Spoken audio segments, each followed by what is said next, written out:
चलिए हम देखते हैं एनसीईआरटी हिस्ट्री के क्लास 12 के 4th चैप्टर है। चैप्टर के नाम है विचारक, विश्वास और इमारतें। इसमें हम संस्कृति विकास देखेंगे।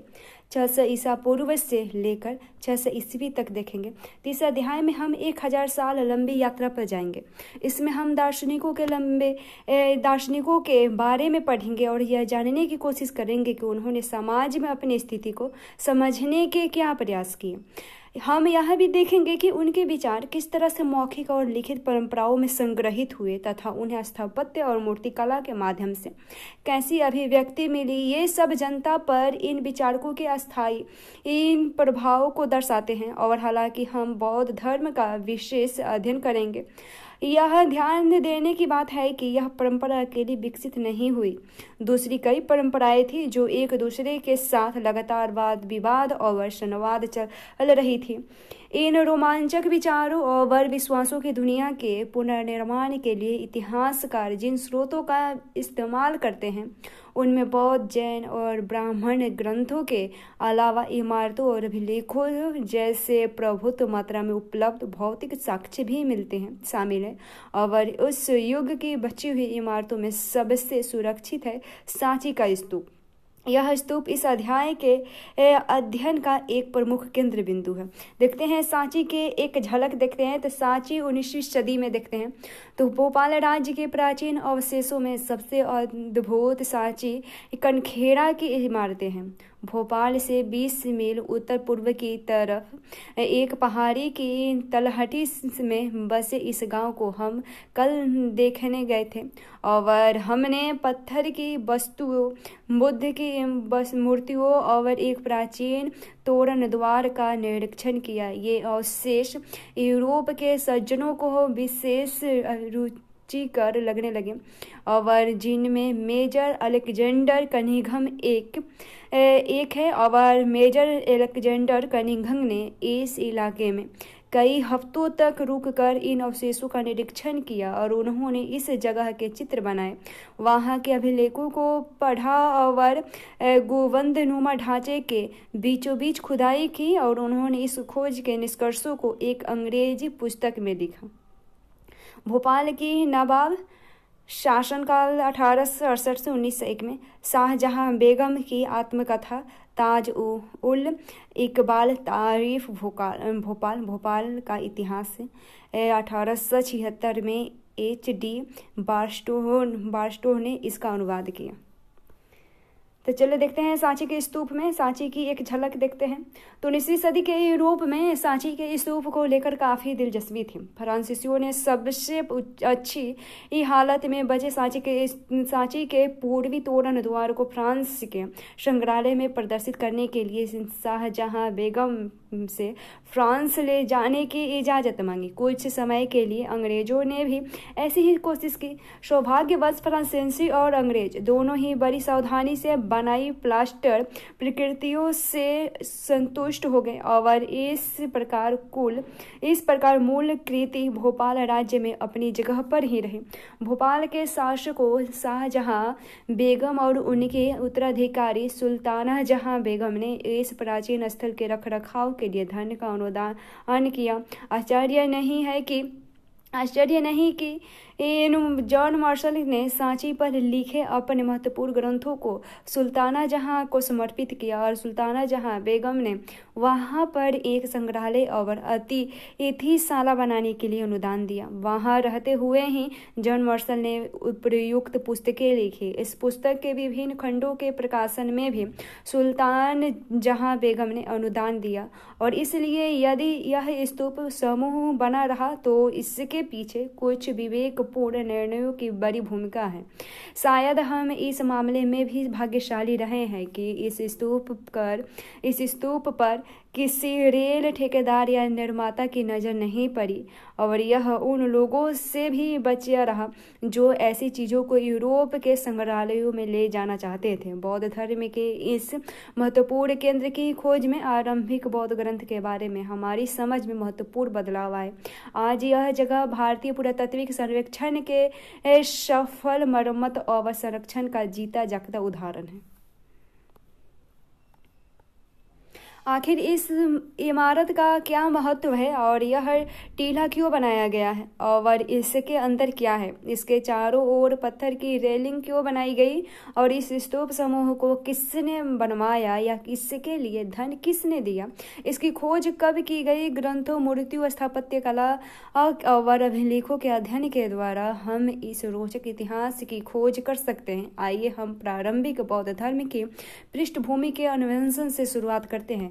पहले यहाँ देखते हैं, एक साइड में दिया गया है सांची का महान स्तूप। यदि आप दिल्ली से भोपाल की रेल यात्रा करेंगे तो आप एक पहाड़ी के ऊपर एक मुकुट जैसे इस खूबसूरत स्तूप को देखेंगे और यदि आप गार्ड को सूचित करेंगे तो वह सांची के छोटे से स्टेशन पर 2 मिनट के लिए गाड़ी को रोक देंगे और बस इतना असमय कि आप गाड़ी से उतर जाएं और पहाड़ी पर चढ़ते हुए आप पूरे स्तूप समूह को देख सकते हैं और एक विशाल गलार्ध ढांचा और कई दूसरी इमारतें जिनसे 5वीं सदी में बनाकर एक मूर्ति भी शामिल है। तो चलिए देखते हैं पृष्ठभूमि, देखते हैं यज्ञ और विवाह देखते हैं। तो ईसा पूर्व प्रथम शताब्दी का काल विश्व इतिहास में एक महत्वपूर्ण मोड़ माना जाता है और इस काल में ईरान में जरथोस्ट जैसे चिंतक, चीन में खुंगत्सी, यूनान में सुकरात, प्लेटो, अरस्तु और भारत में महावीर, बुद्ध और कई अन्य चिंतकों का उद्भव हुआ। उन्होंने जीवन के रहस्य को समझने का प्रयास किया, साथ साथ वे इंसानों और विश्व व्यापार के बीच रिश्ते को समझने की कोशिश कर रहे थे। यही वह समय था जब गंगा घाटी में नए राज्य और शहर उभर रहे थे और सामाजिक एवं आर्थिक जीवन में कई तरह के बदलाव आ रहे थे। इसके बारे में अध्याय हम 2 और 3 में पढ़े थे। ये मनीषी इन बदलते हालात को भी समझने की कोशिश कर रहे थे। तो यज्ञों की परंपरा देखें तो चिंतन, धार्मिक विश्वास और व्यवहार की कई धाराएं प्राचीन युग से ही चली आ रही थी। पूर्वी वैदिक परंपरा जिसकी जानकारी हमें 1500 से 1000 ईसा पूर्व में संकलित ऋग्वेद से मिलती है, वैसे ही एक प्राचीन परंपरा थी। ऋग्वेद अग्नि, इंद्र, सोम आदि कई अन्य देवताओं की स्तुति का संग्रह है। यज्ञों के समय इन स्रोतों का उच्चारण किया जाता था और लोग मवेशी, बेटे, स्वस्थ, लंबी आयु आदि के लिए प्रार्थना करते थे। शुरू में यज्ञ सामूहिक रूप से किए जाते थे। बाद में यानी लगभग 1000 ईसा पूर्व से 500 ईसा पूर्व के बाद में कुछ यज्ञ घरों के मालिकों द्वारा किए जाते थे और राजसूय और अश्वमेध जैसे जटिल यज्ञ सरदार और राजा किया करते थे। इनके अनुष्ठान के लिए उन्हें ब्राह्मण पुरोहितों पर निर्भर रहना पड़ता था। नए प्रश्न देखें तो उपनिषद यानी 6ठी शताब्दी ईसा पूर्व से, तो उपनिषद में पाई गई विचार धाराओं से पता चलता है कि लोग जीवन का अर्थ, मृत्यु के बाद जीवन की संभावनाएं और पुनर्जन्म के बारे में जानने के लिए उत्सुक थे। क्या पुनर्जन्म अतीत के कर्मों के कारण होता था? ऐसे मुद्दों पर पुरजोर बहस होती थी और मनीषी परम अर्थार्थ की प्रकृति को समझने और अभिव्यक्त करने में लगे थे। वैदिक परंपरा से बाहर के कुछ दार्शनिक यह सवाल उठा रहे थे कि सत्य एक होता है या अनेक। लोग यज्ञों के महत्व के बारे में भी चिंतन करने लगे। वाद विवाद और चर्चाएं देखें तो समकालीन बौद्ध ग्रंथ में हमें 64 संप्रदाय या चिंतन परंपराओं का उल्लेख मिलता है। इससे हमें जीवंत चर्चाओं और विवादों की एक झांकी मिलती है। शिक्षक एक जगह से दूसरी जगह घूम कर अपने दर्शन या विश्व के विषय में अपनी समझ को लेकर एक दूसरे से तथा सामान्य लोगों से तर्क वितर्क करते थे।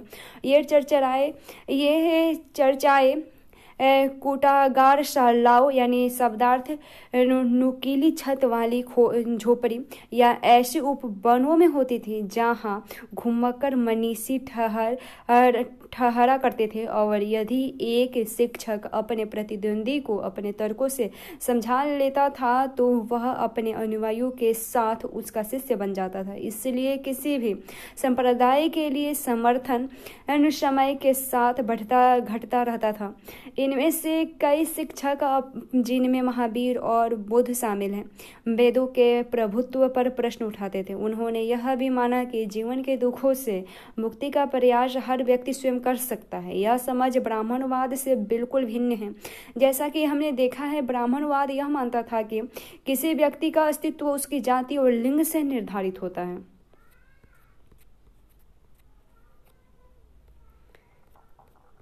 फिर कुछ स्रोत में देख लें, अग्नि की प्रार्थना देखें तो यहाँ पर ऋग्वेद से लिए गए 2 छंद है जिनमें अग्नि देव का आह्वान किया जाता था। इसमें है, हे शक्तिशाली देव, आप हमारी आहुति देवताओं तक ले जाते हैं, और हे बुद्धिमंत, आप तो सबके दाता हैं। हे पुरोहित, हमें खूब सारे खाद्य पदार्थ दे। ये सब प्रार्थनाएं की जाती थी। फिर ये होता था, हे अग्नि, यज्ञ के द्वारा हमारे लिए प्रचुर धन ला दे, और हे अग्नि, जो आपकी प्रार्थना करता है उसके लिए आप सदा के लिए पुष्टिवर्धक अद्भुत गाय ला दे। हमें यह एक पुत्र मिले जो हमारे वंश को आगे बढ़ाए। इस तरह के छंद एक खास तरह की संस्कृति में चले गए थे जिसे वैदिक संस्कृति कहा जाता था, और यह स्रोत पुरोहित परिवारों के लोगों को मौखिक रूप से सिखाया जाता था। फिर एक स्रोत है, उपनिषद की कुछ पंक्तियां हैं। तो यहाँ पर संस्कृत भाषा में रचित लगभग 6वीं सदी ईसा पूर्व के छंदोग्य उपनिषद से 2 श्लोक दिए गए हैं। एक है, आत्मा की प्रकृति, तो मेरी यह आत्मा धान या भौ या सरसों या बाजरे के बीच की गिरी से भी छोटी है। अब मन के अंदर छुपी मेरी यह आत्मा पृथ्वी से भी विशाल, क्षितिज से भी विस्तृत, स्वर्ग से भी बड़ी है और इन सभी लोकों से भी बड़ी है। फिर एक है, सच्चा यज्ञ, यह यानी पवन जो बह रहा है निश्चय ही एक यज्ञ है। बहते बहते यह सबको पवित्र करता है, इसलिए यह वास्तव में यज्ञ है। फिर एक और स्रोत है, बौद्ध ग्रंथ किस प्रकार तैयार और संरक्षित किए जाते थे। तो बुद्ध यानी अन्य शिक्षकों की तरह बुद्ध चर्चा और बातचीत करते हुए मौखिक शिक्षा देते थे। महिलाएं और पुरुष यानी शायद बच्चे भी इन प्रवचकों को सुनते थे और इन पर चर्चा करते थे। बुद्ध के किसी भी संभाषण को उनके जीवन काल में लिखा नहीं गया और उनकी मृत्यु के बाद यानी 5वीं-4वीं सदी ईसा पूर्व के बाद उनके शिष्य ने ज्येष्ठों या ज्यादा वरिष्ठ श्रमिकों की एक सभा वैशाली यानी बिहार स्थित वैशाली का पाली भाषा के रूप में वैशाली में बुलाई और वहाँ पर ही उनके शिक्षकों का संकलन किया गया और इन संग्रहों को त्रिपिटक अशाब्दिक अर्थ है विभिन्न प्रकार के ग्रंथों को रखने के लिए 3 टोकरियाँ तो त्रिपिटक कहा जाता है। और पहले उन्हें मौखिक रूप से ही संप्रेषित किया जाता था, बाद में लिख कर विषय और लंबाई के अनुसार वर्गीकरण किया गया। विनय पिटक में संघ या बौद्ध मठों में रहने वाले लोगों के लिए नियमों का संग्रहालय है और बुद्ध की शिक्षाएं सुत्त पिटक में रखी गई और दर्शन से जुड़े विषय अभिधम्म पिटक में आए। हर पिटक के अंदर कई ग्रंथ होते थे।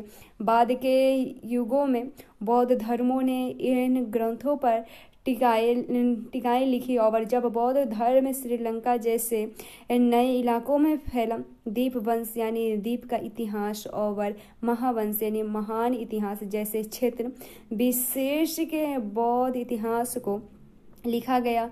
इनमें से कई रचनाएं में बुद्ध की जीवनी लिखी गई और ज़्यादातर पुराने ग्रंथ पाली में है। बाद के युगों में संस्कृत में ग्रंथ लिखे गए।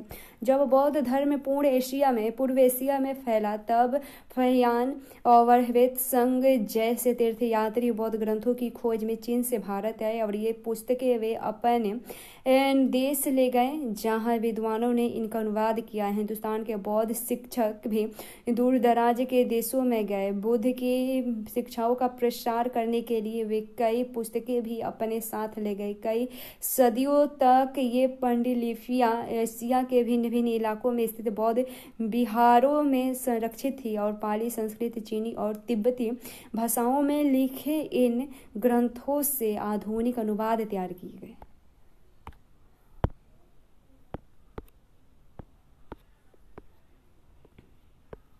फिर एक और देखते हैं, नियतिवादी और भौतिकवादी क्या है तो देखते हैं एक स्रोत में। तो यहाँ हम सूत पीटक से लिया गया दृष्टांत दे रहे हैं और इस समय मगध के राजा अजातशत्रु और बुद्ध के बीच बातचीत का वर्णन किया गया है। एक बार राजा अजातशत्रु बुद्ध के पास गए और उन्होंने मखली गोशाल नामक एक अन्य शिक्षक की बातें बताई। हालांकि बुद्धिमान लोग यह विश्वास करते हैं कि इस सद्गुण से इस तात्पर्य से मैं कर्म प्राप्ति करूंगा और मूर्ख उन्हीं कर्मों को करके धीरे धीरे कर्म मुक्ति की उम्मीद करेगा। दोनों में से कोई कुछ नहीं कर सकता। सुख और दुख मानो पूर्व निर्धारण मात्रा में माफ कर दिया गया है और इसे संसार में बदला नहीं जा सकता, इसे बढ़ाया या घटाया नहीं जा सकता। जैसे धागे का गोला फेंक देने पर लुढ़कते लुढ़कते अपनी पूरी लंबाई तक खुलता जाता है, उसी तरह मूर्ख और विद्वान दोनों ही पूर्व निर्धारित रास्ते से होते हुए दुखों का निदान करेंगे। और अजीत केश कबलिन नामक दार्शनिक ने यह उपदेश दिया है कि हे राजन, दान यज्ञ या चढ़ावा जैसी कोई चीज नहीं होती और इस दुनिया या दूसरी दुनिया जैसी कोई चीज नहीं होती। मनुष्य 4 तत्वों से बना है और जब वह मरता है तब मिट्टी वाला अंश पृथ्वी में, जल वाला हिस्सा जल में, गर्मी वाला हिस्सा आग में और सांस का अंश वायु में वापस मिल जाता है और उसकी इंद्रिया अंतरिक्ष का हिस्सा बन जाती है। दान देने की बात मूर्खों का सिद्धांत है। खोखला झूठ है और मूर्ख हो या विद्वान दोनों ही कट कर नष्ट हो जाते हैं। मृत्यु के बाद कोई नहीं बचता। अब प्रथम गंधार्ष के उपदेश आजीविक परंपरा के थे और उन्होंने अक्सर नियतिवाद कहा जाता है। ऐसे लोग जो विश्वास करते हैं कि सब कुछ पूर्व निर्धारित है। द्वितीय गंधार्ष के उपदेशक लोकायत परंपरा के थे, जिन्हें सामान्यतः भौतिकवाद कहा जाता है। इन दार्शनिक परंपराओं के ग्रंथ नष्ट हो गए और इसलिए हमें अन्य परंपराओं से ही उनके बारे में जानकारी मिलती है। फिर हम देखते हैं लौकिक सुखों से आगे देखते हैं तो महावीर का संदेश देखते हैं। तो जैन के मूल सिद्धांत 6वीं सदी ईसा पूर्व में वर्धमान महावीर का जन्म से पहले ही उत्तर भारत में प्रचलित थे। जैन परंपरा के अनुसार महावीर से पहले 23 शिक्षक हो चुके थे। उन्हें तीर्थंकर कहा जाता था और यानी कि वे महापुरुष जो पुरुषों और महिलाओं को जीवन की नदी के बारे में नदी के पार पहुंचाते हैं। जैन दर्शन की सबसे महत्वपूर्ण अवधारणा यह है कि संपूर्ण विश्व प्राणवान है और यह माना जाता है कि पत्थर, चट्टान और जल में भी जीवन होता है। जीवों के प्रति अहिंसा, खासकर इंसानों, जानवरों, पेड़ पौधों और कीड़े मकोड़ों को न मारना जैसे दर्शन का केंद्र बिंदु है। वस्तुतः जैन अहिंसा के सिद्धांत ने संपूर्ण भारतीय चिंतन परंपरा को प्रभावित किया और जैन मान्यता के अनुसार जन्म और पुनर्जन्म का चक्र कर्म के द्वारा निर्धारित होता है। कर्म के चक्र से मुक्ति के लिए त्याग और तपस्या की जरूरत होती है। यह संसार के त्याग से ही संभव हो पाता है। इसलिए मुक्ति के लिए विहारों में निवास करना एक अनिवार्य नियम बन गया। जैन साधु और साध्वी 5 व्रत करते हैं। हत्या न करना, चोरी नहीं करना, झूठ न बोलना, ब्रह्मचर्य और धन संग्रह न करना। यहाँ एक स्रोत है महल के बाहर की दुनिया। तो जैसे बुद्ध के उपदेश को उनके शिष्यों ने संकलित किया, वैसे ही महावीर के शिष्यों ने किया। अक्सर ये उपदेश कहानियों के रूप में प्रस्तुत किए जाते थे जो आम लोगों को आकर्षित करते थे। यह उदाहरण उत्तराध्ययन सूत्र नामक एक ग्रंथ में लिया गया है और इसमें कमलावती नामक एक महारानी अपने पति को संन्यास लेने के लिए समझा रही है। अगर संपूर्ण विश्व और वहां के सभी खजाने तुम्हारे हो जाए तब भी तुम्हें संतोष नहीं होगा और न ही यह सारा कुछ तुम्हें बचा पाएगा। हे राजन, जब तुम्हारी मृत्यु होगी और जब सारा धन पीछे छूट जाएगा तब सिर्फ धर्म ही और कुछ नहीं तुम्हारी रक्षा करेगा। और जैसे एक चिड़िया पिंजरे से नफरत करती है, वैसे ही मैं इस संसार से नफरत करती हूँ। मैं बाल बच्चे को जन्म न देकर निष्काम भाव से बिना लाभ की कामना से और बिना द्वेष के एक साध्वी की तरह जीवन बिताऊंगी। जिन लोगों ने सुख का उपभोग करके उससे त्याग दिया है, वायु की तरह भ्रमण करते हैं, जहाँ मन करे स्वतंत्र उड़ते हुए पक्षियों की तरह जाते हैं। इस विशाल राज्य की परित्याग करो, इंद्रिय सुखों से नाता तोड़ो और निष्काम अपरिग्रही बनो और तत्पश्चात तेजमय हो और घोर तपस्या करो। फिर देखते हैं हम जैन धर्म की विस्तार देखते हैं। तो धीरे धीरे जैन धर्म भारत के कई हिस्सों में फैल गए। बौद्ध की तरह ही जैन विद्वानों ने प्राकृत, संस्कृत, तमिल जैसी अनेक भाषाओं में काफ़ी साहित्य का सृजन किया। सैकड़ों वर्षों से इन ग्रंथों की पांडुलिपियां मंदिरों से जुड़े पुस्तकालय में संरक्षित हैं और धार्मिक परंपराओं से जुड़ी हुई सबसे प्राचीन मूर्तियों में जैन तीर्थंकरों के उपासकों द्वारा बनवाई गई मूर्तियां भारतीय उपमहाद्वीप के कई हिस्सों में पाई गई है। फिर बुद्ध और ज्ञान की खोज देखते हैं। तो बुद्ध उस युग के सबसे प्रभावशाली शिक्षकों में से एक थे। सैकड़ों वर्षों के दौरान उनके संदेश पूरे उपमहाद्वीप में और उसके बाद मध्य एशिया होते हुए चीन, कोरिया और जापान, श्रीलंका से समुद्र पार कर म्यांमार, थाईलैंड और इंडोनेशिया तक फैले। हम बुद्ध के शिक्षकों के बारे में कैसे जानते हैं? इसकी पुनर्रचना का आधार था बौद्ध ग्रंथों का बहुत परिश्रम से संपादन, अनुवाद और विश्लेषण किया जाना। इतिहासकारों ने उनके जीवन के बारे में चरित लेखन से जानकारी इकट्ठी की और इनमें से कई ग्रंथ बुद्ध के जीवन काल से लगभग 100 वर्षों के बाद लिखे गए। इनमें इस महान धर्मोपदेश की याद को बनाए रखने की कोशिश की गई। इन परंपराओं के अनुसार सिद्धार्थ यानी बुद्ध के बचपन का नाम शाक्य कबील के एक सरदार के बेटे थे। जीवन के कटु यथार्थ से दूर उन्होंने महल की चार दीवारी के अंदर सब सुखों का बीच बारह हुआ और एक दिन उन्होंने अपने रथकार को उन्हें शहर घूमने के लिए मना लिया। बाहरी दुनिया की उनकी पहली यात्रा काफ़ी पीड़ादायक रही और एक वृद्ध व्यक्ति को, एक बीमार को और एक लाश को देखकर उन्हें गहरा सदमा पहुंचा और उसी क्षण उन्हें यह अनुभूति हुई कि मनुष्य के शरीर का क्षय और अंत निश्चित है। उन्होंने एक गृह त्याग किए सन्यासी को भी देखा। उससे मानो बुढ़ापे, बीमारी के मृत्यु उससे कोई परेशानी नहीं थी और उसने शांति प्राप्त कर ली थी। सिद्धार्थ ने निश्चय किया कि वे भी संन्यास का रास्ता अपनाएंगे। कुछ समय के बाद महल त्याग कर वे अपने सत्य की खोज में निकल गए। सिद्धार्थ ने साधना के कई मार्गों का अन्वेषण किया। इनमें एक था शरीर को अधिक से अधिक कष्ट देना, जिसके चलते वे मरते मरते बचे।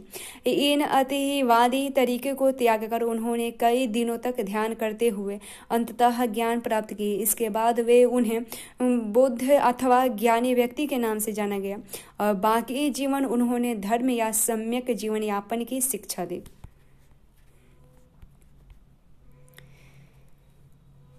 फिर यहाँ एक अमरावती ही के यानी गुंटूर जिला आंध्र प्रदेश में लगभग 2000 ईस्वी की एक मूर्ति जिसमें बुद्ध को महल से जाते हुए दिखाया गया है।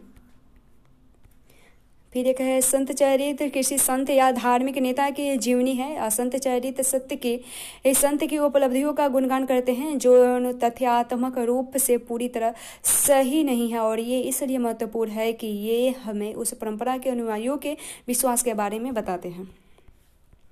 फिर देखते हैं बुद्ध की शिक्षाएं देखते हैं। तो बुद्ध की शिक्षाओं को सुत्त पिटक में दी गई कहानियों के आधार पर पुनर्निर्मित किया गया है। हालांकि कुछ कहानियों में उनकी अलौकिक शक्तियों का वर्णन है। दूसरी कथाएं दिखती है कि अलौकिक शक्तियों की बजाय बुद्ध ने लोगों को विवेक और तर्क के आधार पर समझाने के प्रयास किए। उदाहरण के लिए जब एक मरे हुए बच्चे की शोकमग्न माँ बुद्ध के पास आई तो उन्होंने बच्चों को जीवित करने के बजाय उस महिला को मृत्यु के अस्वाभाविक होने उन्हें की ये बात समझाई। ये कथाएं आम जनता की भाषा में रची गई थी, जिससे उन्हें आसानी से समझा जा सकता है। बुद्ध दर्शन के अनुसार विश्व अनित्य है और लगातार बदल रहा है, और यह आत्मवाहिनी यानी आत्मा है, क्योंकि यह कुछ भी अस्थायी या शाश्वत नहीं है।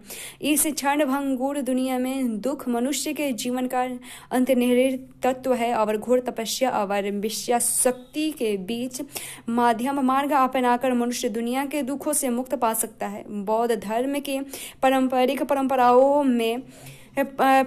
परंपराओं में भगवान का होना या न होना अप्रासंगिक है। यह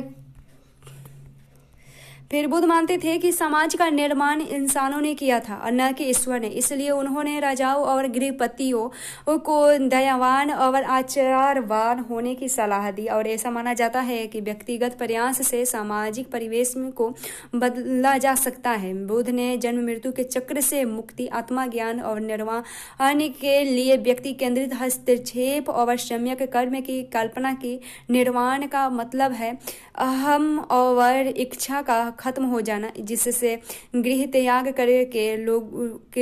करने वालों के दुख के चक्र का अंत हो सकता है। बौद्ध परंपरा के अनुसार अपने शिष्यों के लिए उनका अंतिम निर्देश था, तुम सब अपने लिए दुख की ज्योति बनो और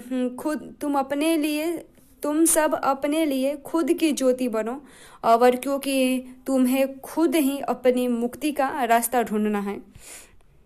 एक स्रोत है व्यवहार में बौद्ध धर्म। शुद्ध पीटक से लिए गए इस उद्धरण में बुद्ध श्रीगल नाम के एक अमीर गृहपति को सलाह दे रहे हैं।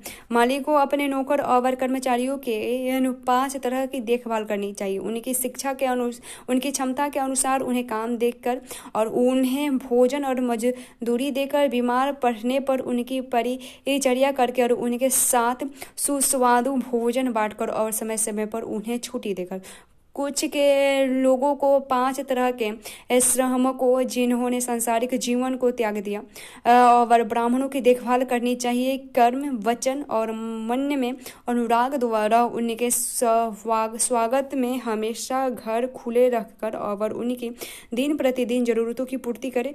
श्रीगल को माता पिता, शिक्षक और पत्नी के साथ व्यवहार के लिए भी ऐसे ही उपदेश दिए गए हैं। फिर बुद्ध की अनुयायी देखते हैं तो धीरे धीरे बुद्ध के शिष्यों का दल तैयार हो गया, इसलिए उन्होंने संघ की स्थापना की। ऐसे भिक्षुणियों की एक संस्था जो धर्म के शिक्षक बन गया और ये श्रमण एक सादा जीवन बिताते थे। उसके पास जीवन यापन के लिए अत्यावश्यक चीज़ें के अलावा कुछ नहीं होता था, जैसे कि दिन में एक बार उपासकों से भोजन दान पाने के लिए वे एक कटोरा रखते थे, और चूंकि वे दान पर निर्भर थे इसलिए उन्हें भिक्षु कहा जाता था।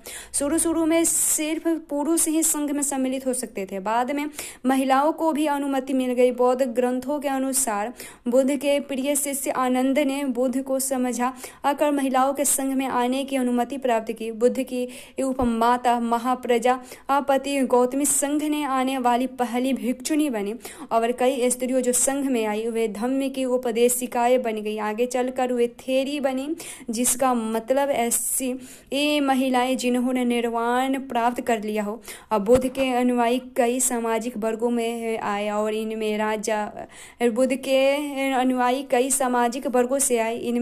धर्मान, गृहपति और सामान्य जन, कर्मकार, दास, शिल्पी सभी शामिल थे। और एक बार संघ में आ जाने पर सभी को बराबर माना जाता था, क्योंकि भिक्षु और भिक्षुणी बनने पर उन्हें अपनी पुरानी पहचान को त्याग देना पड़ता था। संघ की संचालन पद्धति गणों और संघों की परंपरा पर आधारित थी, और इसके तहत लोग बातचीत के माध्यम से एक मत होने की कोशिश करते थे। अगर यह संभव नहीं होता था तो मतदान द्वारा निर्णय लिया जाता था। बुद्ध के जीवन काल में और उनकी मृत्यु के बाद भी बौद्ध धर्म तेजी से फैला, और इसका कारण यह था कि लोग समकालीन धार्मिक प्रथाओं से असंतुष्ट थे और उस युग में तेजी से हो रहे सामाजिक बदलावों में उन्हें उलझने में बाधा रखता था और बौद्ध शिक्षकों में जन्म के आधार पर श्रेष्ठता के बजाय किसी तरह अच्छे आचरण और मूल्यों को महत्व दिया गया और उससे महिलाओं और पुरुषों इस धर्म की तरफ आकर्षित हुए। खुद के छोटे और कमजोर लोगों की तरफ मित्रता और करुणा के भाव को महत्व देने के आदर्श से काफी लोगों को भाए। फिर स्रोत देखें, थेरी गाथा एक अनूठा बौद्ध ग्रंथ सुत्त पिटक का एक हिस्सा है और इसमें भिक्षुणियों द्वारा रचित छंदों का संकलन किया गया है। इसमें महिलाओं के सामाजिक और आध्यात्मिक अनुभवों के बारे में अंतर्दृष्टि मिलती है। पूना नाम की एक दासी अपने मालिक के घर के लिए प्रतिदिन सुबह नदी का पानी लाने जाती थी और वहाँ वह हर दिन एक ब्राह्मण को स्नान कर्म करते हुए देखती थी। एक दिन उसने ब्राह्मण से बात की निम्नलिखित पद की रचना पूना ने की थी और जिसमें ब्राह्मण से उसकी बातचीत का वर्णन है।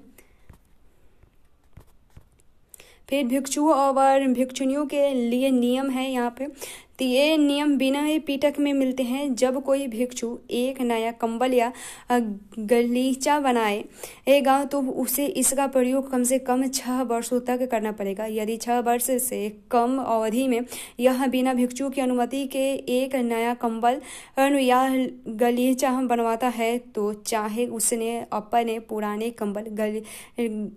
कंबल या गलीचे को छोड़ दिया हो या नहीं, नया कंबल या गलीचा उससे ले लिया जाएगा और इसके लिए उसे अपराध स्वीकार करना होगा। यदि कोई भिक्षु किसी गृहस्थ के घर जाता है और उसे टिकिया या पके अनाज का भोजन दिया जाता है तो यदि उसे इच्छा हो तो वह 2 से 3 कटोरा भर ही स्वीकार कर सकता है और यदि वह इससे ज़्यादा स्वीकार करता है तो उसे अपना अपराध स्वीकार करना पड़ेगा। 2 या 3 कटोरे पकवान स्वीकार करने के बाद उसे उन्हें इन भिक्षुओं के साथ बंटना होगा। यह सम्यक आचरण है। और यदि कोई भिक्षु जो संघ के किसी विहार में ठहरा हुआ है और प्रस्थान के पहले अपने द्वारा बिछाए गए या बिछवाए गए बिस्तर को न ही समेटता है और न ही समेटवाता है या यदि वह बिना विदाई लिए चला जाता है तो उसे अपराध स्वीकार करना पड़ेगा। फिर स्तूप देखते हैं तो हमने देखा कि बौद्ध आदर्श और व्यवहार ब्राह्मण, जैन तथा कई अन्य परंपराओं के साथ संवाद और तर्क वितर्क की प्रक्रिया से उभरते हैं और इनमें से कई परंपराओं के विचार और आचार ग्रंथों में नहीं लिए गए। इस तरह के मेलजोल को हम पवित्र स्थलों के उभरने की प्रक्रिया को देखकर भी कर सकते हैं। बहुत प्राचीन काल से ही लोग कुछ जगहों को पवित्र मानते थे। अक्सर जहाँ खास वनस्पति होती थी, अनूठी चट्टानों थी और या विस्मयकारी प्राकृतिक सौंदर्य था, वहाँ पवित्र स्थल बन जाते थे। ऐसे कुछ स्थानों पर एक छोटी सी वेदी भी बनी रहती थी जिन्हें कभी कभी चैत्य कहा जाता था। बौद्ध साहित्य में कई चैत्यों की चर्चा है। इसमें बुद्ध के जीवन से जुड़ी जगहों का भी वर्णन है जहाँ वे जन्मे थे, लुम्बिनी में, और जहाँ उन्होंने ज्ञान प्राप्त किया था, बोध गया में, और जहाँ उन्होंने प्रथम उपदेश दिया था, सारनाथ में, और जहाँ उन्होंने निम्बान प्राण किया था यानी कुशीनगर में। और धीरे धीरे ये सारी जगहें पवित्र स्थल बन गए। हमें यह मालूम नहीं कि बुद्ध के समय से लगभग 200 वर्षों बाद अशोक ने लुम्बिनी की अपनी यात्रा की याद में एक स्तंभ बनवाया। सौदाह के बाद शरीर के कुछ अवशेष टीलों पर सुरक्षित रख दिए जाते हैं। अंतिम संस्कार से जुड़े ये टीले चैत्य के रूप में जाने जाते हैं। फिर यहाँ एक है स्तूप क्यों बनाए जाते थे, तो यह उदाहरण महापरिनिर्वाण सूत्र से लिया गया है जो सुत्त पिटक का हिस्सा है। और परिनिर्वाण से पूर्व आनंद ने पूछा, भगवान, हम यह तथागत यानी बुद्ध का दूसरा नाम के अवशेष का क्या करेंगे? बुद्ध ने कहा था, तथागत के अवशेषों को विशेष आदर देकर खुद को मत रोको और धर्मशाही बनो और अपनी भलाई के लिए प्रयास करो। लेकिन विशेष आग्रह करने पर बुद्ध बोले, उन्हें तथागत के लिए 4 महापथों के चौक पर थूप यानी स्तूप का पाली रूप और बनाना चाहिए। जो भी वहाँ धूप की यानी स्तूप या माला चढ़ाएगा या वहाँ सिर नवाएगा या वहाँ पर हृदय में शांति लाएगा, उन सबके लिए वह चिरकाल तक सुख और आनंद का कारण बनेंगे।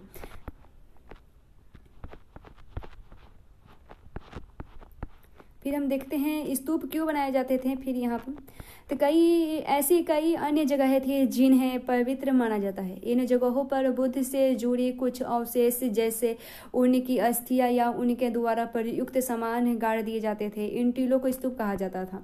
स्तूप बनवाने की स्तूप किसे कहा जाता है? कई ऐसी अन्य जगहें थी जिन्हें पवित्र माना जाता था। इन जगहों पर बुद्ध से जुड़े कुछ अवशेष जैसी उनकी अस्थियां या उनके द्वारा प्रयुक्त सामान गाड़ दिए जाते थे। इन टीलों को स्तूप कहा जाता था। स्तूप बनाने की परंपरा बुद्ध से पहले की रही होगी, लेकिन वह बौद्ध धर्म से जुड़ गई। चूंकि उनमें ऐसे अवशेष रहते थे जिन्हें पवित्र समझा जाता था, इसलिए समूचे स्तूप को ही बुद्ध और बौद्ध धर्म के प्रतीक के रूप में प्रतिष्ठा मिली। और अशोक का अवादयन नामक एक बौद्ध ग्रंथ के अनुसार अशोक ने बुद्ध के अवशेषों के हिस्से हर महत्वपूर्ण जगह में बांटकर उनके ऊपर स्तूप बनाने का आदेश दिया। और ईसा पूर्व 2री सदी तक भरहूत, सांची और सारनाथ जैसी जगहों पर स्तूप बनाए जा चुके थे। स्तूप कैसे बनाए गए?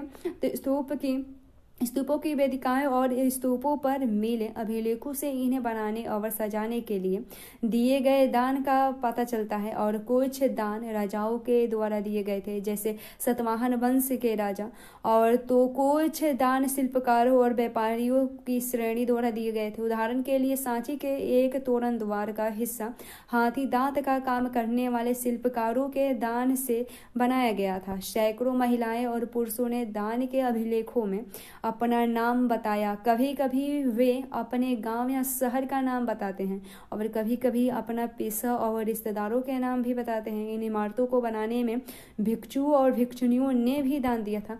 स्तूप की संरचना देखें तो स्तूप यानी संस्कृत और अर्थ टीला है। और स्तूप का जन्म एक गोलार्ध लिए हुए मिट्टी के टीले से हुआ, जिससे बाद में अंड कहा गया। धीरे धीरे इसकी संरचना ज्यादा जटिल हो गई और जिसमें कई चौकोर और गोल आकारों का संतुलन बनाया गया। अंड के ऊपर एक हार्मिका होती थी और यह छज्जे जैसा ढांचा देवताओं के घर का प्रतीक था। और हार्मिका से एक मस्तूल निकलता था और जिसे यष्टि कहते थे, जिस पर अक्सर एक छतरी लगी रहती थी। टीले के चारों ओर एक वेदिका होती थी जो पवित्र स्थल को सामान्य दुनिया से अलग करती थी। और सांची और भरहूत के प्रारंभिक स्तूप बिना अलंकार के ही, सिवाय इसके कि उनमें पत्थर की वेदिकाएं और तोरण द्वार है। ये पत्थर की वेदिकाएं किसी बांस के या काठ के घेरे के समान थी और चारों दिशाओं में खड़े तोरण द्वार पर खूब नक्काशी की गई थी। उपासक पूर्वी तोरण द्वार में प्रवेश करके टीले को दाएं तरफ रखते हुए दक्षिणावर्त परिक्रमा करते थे, मानो वे आकाश में सूर्य के पथ का अनुकरण कर रहे हो। बाद में स्तूप के टीले पर भी अलंकरण और नक्काशी की जाने लगी। और अमरावती और पेशावर यानी पाकिस्तान में है, पेशावर में शाह जी की ढेरी में स्तूपों के ताक और मूर्तियां उत्कीर्ण करने की कला के काफी उदाहरण मिले हैं। यह है सांची के महास्तूप। ये वाला सांची के महास्तूप की योजना, यह उस इमारत का समतलीय परिप्रेक्षण दिखाता है। और ये है स्तूप की ऊंचाई, अर्धवस्त परीक्षण है। फिर स्तूप की खोज देखते हैं। अमरावती और सांची की स्तूप देखते हैं। स्तूप की खोज में जैसा कि हमने देखा है, स्तूप का अपना इतिहास है और कुछ इतिहास हमें बताते हैं कि वे कैसे बने, साथ साथ इनकी खोज का भी इतिहास है। अब हम इनकी खोज के इतिहास पर एक नज़र डालें। 1796 में एक स्थानीय राजा को जो मंदिर बनाना चाहते थे और अचानक अमरावती के स्तूप के अवशेष मिल गए। उन्होंने उसके पत्थर के इस्तेमाल करने का निश्चय किया। उन्हें ऐसा लगा कि इस छोटी सी पहाड़ी में संभवतः कोई खजाना छुपी हो। और कुछ वर्षों बाद कर्लिन मैकेजी नामक एक अंग्रेज अधिकारी इस इलाके से गुजरे। हालांकि उन्होंने कई मूर्तियां पाई और उनका विस्तृत चित्रांकन भी किया, लेकिन उनकी रिपोर्ट कभी छपी नहीं। 1854 में गुंटूर यानी आंध्र प्रदेश के कश्मीर में अमरावती की यात्रा की और उन्होंने कई मूर्तियां और उत्कीर्ण पत्थर जमा किए और वे उन्हें मद्रास ले गए। इन्हें उनके नाम पर एलियट संगमरमर के नाम से जाना जाता है। और उन्होंने पश्चिमी तोरण द्वार को वो भी खोज निकाला और इस निष्कर्ष पर पहुंचे कि अमरावती का स्तूप बौद्धों का सबसे विशाल और शानदार स्तूप है। 1850 के दशक में अमरावती के उत्कीर्ण पत्थर अलग अलग जगहों पर ले जाए गए और कुछ पत्थर कलकत्ता में एशियाटिक सोसाइटी ऑफ बंगाल पहुंचे, तो कुछ मद्रास इंडियन ऑफिस, कुछ पत्थर लंदन तक पहुंचे और कई अंग्रेज अधिकारियों के बागों में अमरावती की मूर्तियां पाना कोई असामान्य बात नहीं थी। वस्तुतः इन इलाकों का हर नया अधिकारी यह कहकर कुछ मूर्तियां उठा ले जाता था कि उसके पहले के अधिकारियों ने भी ऐसा किया। पुरातत्ववेत्ता H. कोल उन मुट्ठी भर लोगों में एक थे जो अलग सोचते थे। उन्होंने लिखा, इस देश की प्राचीन कलाकृतियों की लूट होने देना मुझे आत्मघाती और असमर्थनीय नीति लगती है। वे मानते हैं कि इस संग्रहालयों में मूर्तियों की प्लास्टर प्रकृतियां रखी जानी चाहिए, जबकि असली कृतियां खोज की जगह पर ही रखी जानी चाहिए। दुर्भाग्य से कोल अधिकारियों को अमरावती पर इस बात के लिए राजी नहीं कर पाए और लेकिन खोज की जगह पर ही संरक्षण की बात को सांची के लिए मान लिया गया। सांची क्यों बच गया जबकि अमरावती नष्ट हो गया? शायद अमरावती की खोज थोड़ी पहले हो गई थी।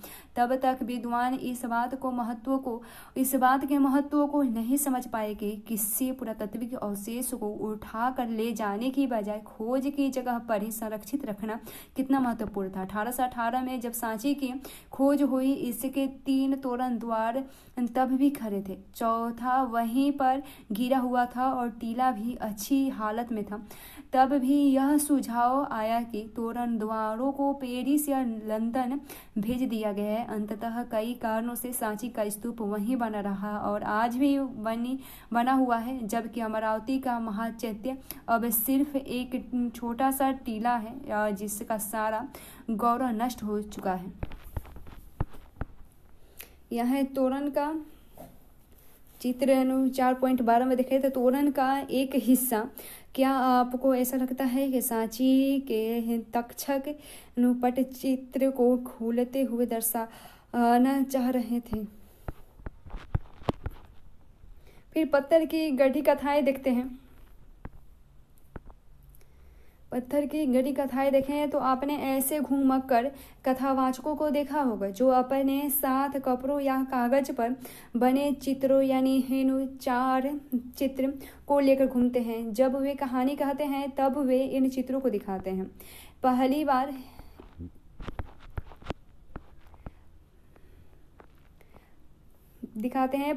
देखने पर तो इस मूर्तिकला अंश में फूस की झोपड़ी और पेड़ों वाले ग्रामीण दृश्य का चित्रण दिखता है, परंतु वे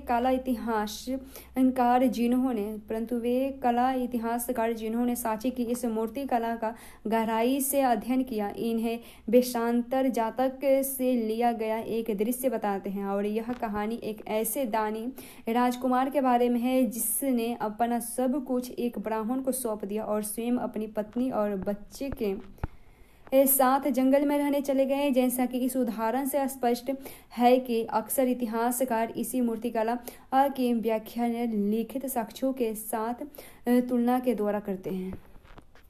उत्तरी तोरण द्वार का एक हिस्सा ये वाला।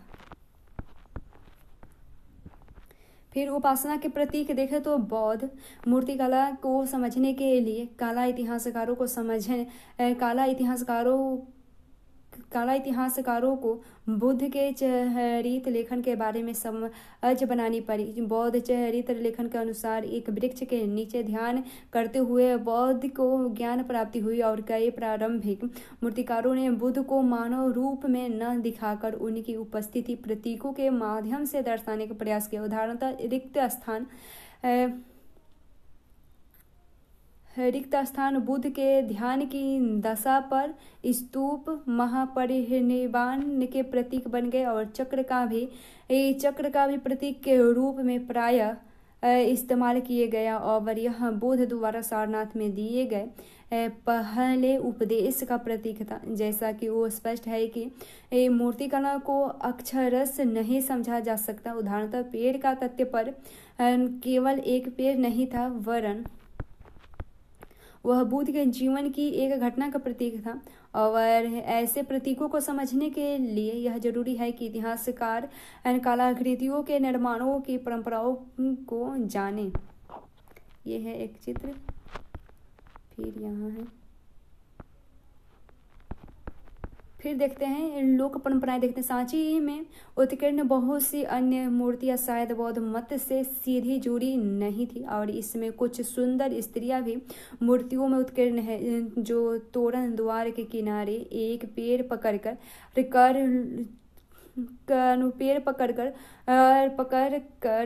झूलती हुई दिखाई गई है। और शुरू में विद्वान इस मूर्ति के महत्व के बारे में थोड़े असमंजस्य में थे और इस मूर्ति का त्याग और तपस्या से कोई रिश्ता नजर नहीं आता, लेकिन साहित्यिक परंपराओं के अध्ययन से वे समझ पाए कि यह संस्कृत भाषा में वर्णित शालभंजिका की मूर्ति है। और लोक परंपरा में यह माना जाता है कि इस स्त्री द्वारा छुप जाने से वृक्षों में फूल खिल जाते थे और फल होने लगते थे। ऐसा लगता है कि यह एक शुभ प्रतीक माना जाता था और इस कारण स्तूप के अलंकरण में प्रयुक्त हुआ। अनुशाल भंजिका की मूर्ति से पता चलता है कि जो लोग बौद्ध धर्म में आए उन्होंने बुद्ध पूर्व और बौद्ध धर्म के इतर दूसरे विश्वासों, प्रथाओं और धारणाओं से बौद्ध धर्म को समृद्ध किया। सांची की मूर्तियों में पाए गए कई प्रतीक या चिन्ह निश्चय ही इसकी परंपराओं से उभरे। उदाहरण के लिए जानवरों के कुछ बहुत खूबसूरत उत्कीर्ण यहाँ पर पाए गए और इन जानवरों में हाथी, घोड़े, बंदर और गाय बैल शामिल है। हालांकि सांची में जातकों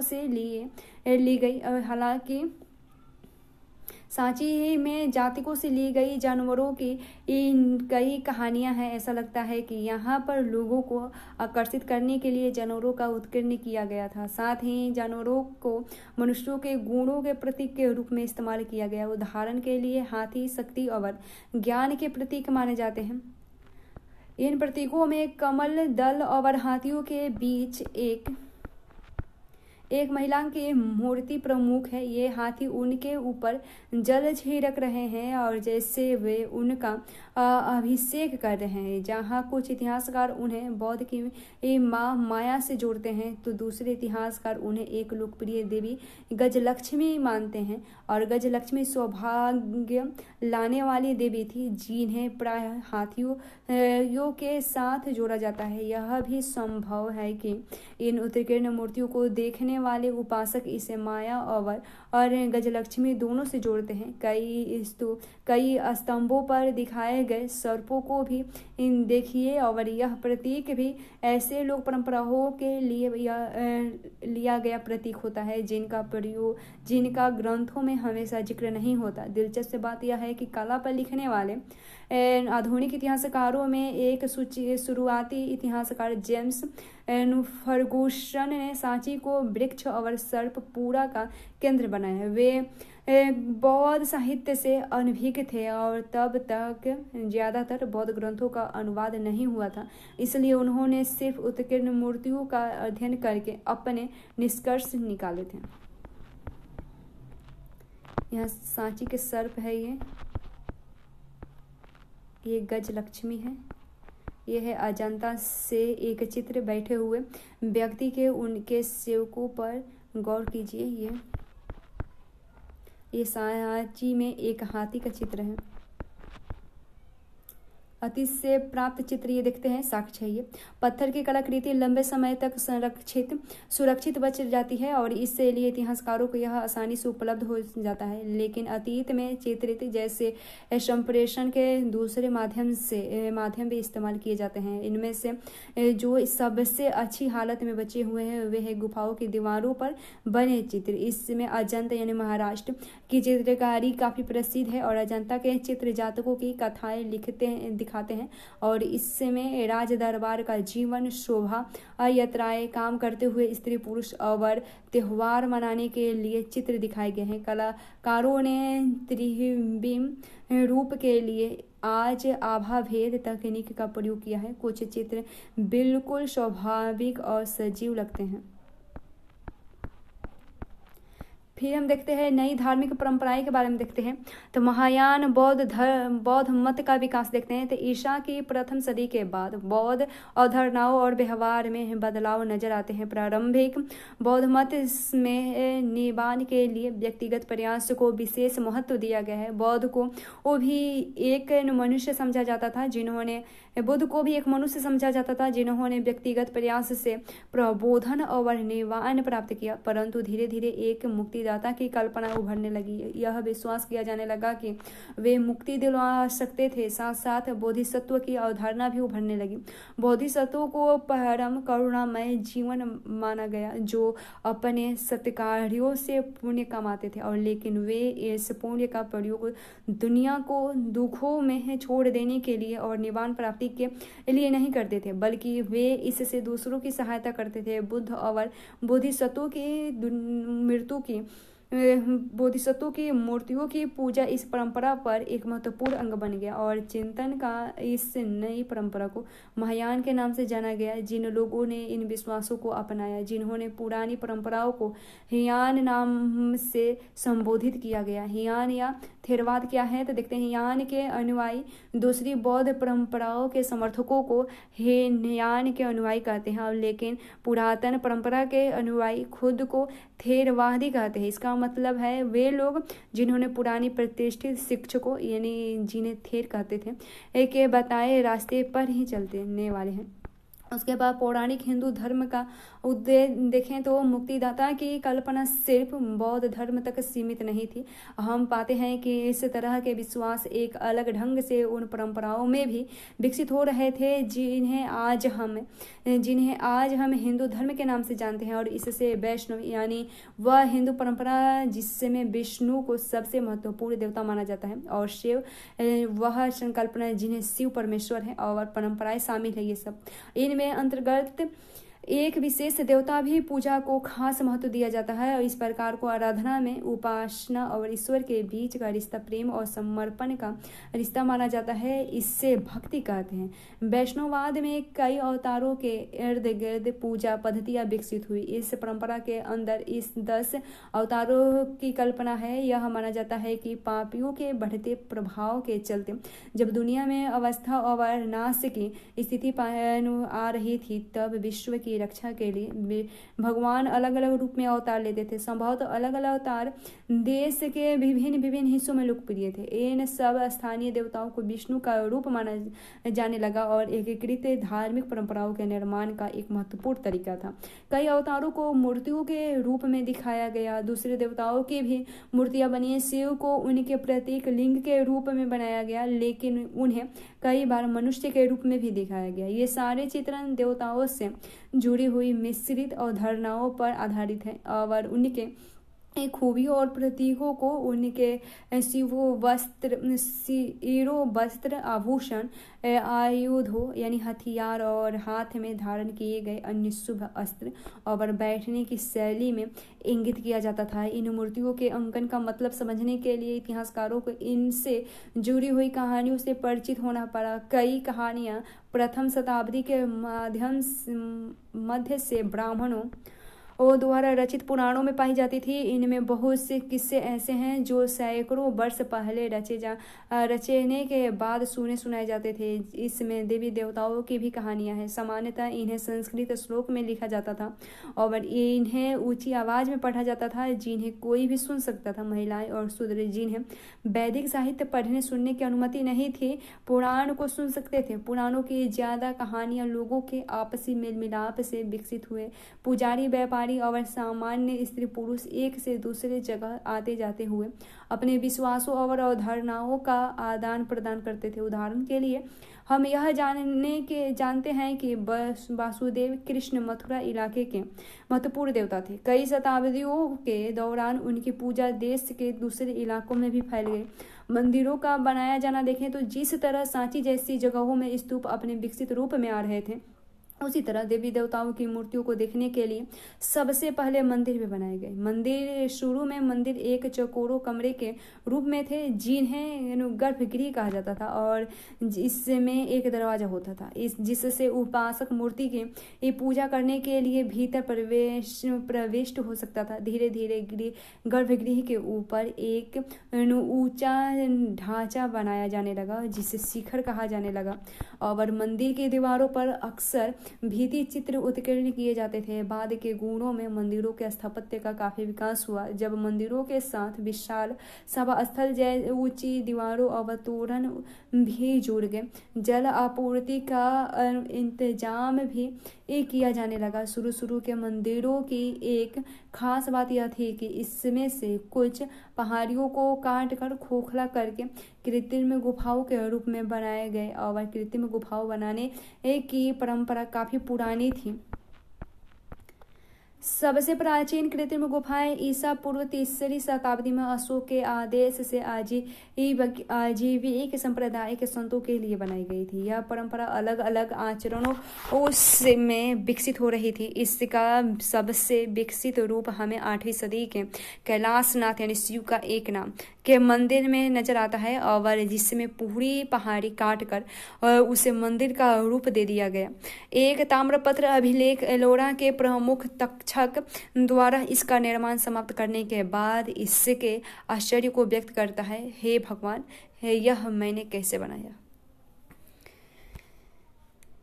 यहाँ चित्र है बराबर यानी बिहार की गुफाएं, बराबर की गुफाएं बिहार में है और लगभग 3री सदी ईसा पूर्व में, और यह है कैलाशनाथ मंदिर एलोरा यानी महाराष्ट्र। यह सारा ढांचा एक चट्टान को काटकर तैयार किया गया। फिर यहाँ है शेषनाग पर आराम करते हुए विष्णु की मूर्ति देवगढ़ यानी उत्तर प्रदेश में 5वीं सदी में। फिर हम देखते हैं क्या हम सब कुछ देख समझ सकते हैं। तो अब तक आपको देखते हैं, अब तक आपको हमारे अतीत की समृद्ध दृश्य परंपराओं की एक झलक मिल चुकी है। ये परंपराएं ईंट और पत्थर से निर्मित स्थापत्य कला, मूर्ति कला और चित्रकला के रूप में हमारे सामने आई है। हमने पाया है कि समय के बहाव में बहुत कुछ नष्ट हो गया है, लेकिन जो बचा है वो संरक्षित है, और वह हमें इन भव्य कलाकृतियों के निर्माताओं, कलाकारों, मूर्तिकारों, राजगीरों और वास्तुकारों की दृष्टि से परिचित कराता है। लेकिन क्या हम उनके संदेश को बिना दुविधा के अपने आप समझ सकते हैं? क्या हम कभी यह पूरी तरह से समझ पाएंगे कि जो लोग इन प्रकृतिकों को देखने और पूजते थे, उनके लिए क्या इसका महत्व था? अनजाने को समझने की कोशिश देखते हैं।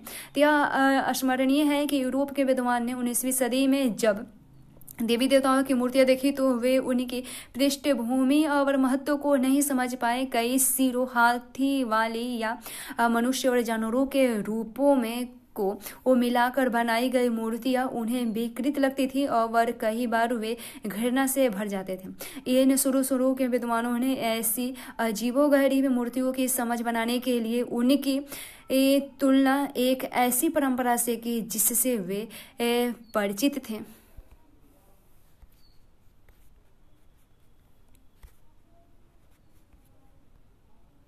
यह यह थी प्राचीन यूनानी की कला परंपरा। और हालांकि वे प्रारंभिक